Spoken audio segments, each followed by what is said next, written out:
Hola. Ahora estás viendo Palabra del Día, una serie de videos en la que te enseñamos a pronunciar algunas palabras en quechua. Así que nuestra palabra del día por hoy es Uray, uray, uray, la palabra quechua. uray. En español significa bajo, debajo.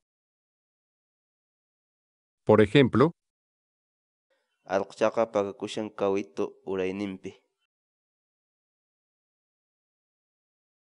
pruebe y descargue nuestros programas de corrección ortográfica en quechua, usando nuestra aplicación web y de escritorio. Dirígete a nuestro sitio web sc.ginantin.com.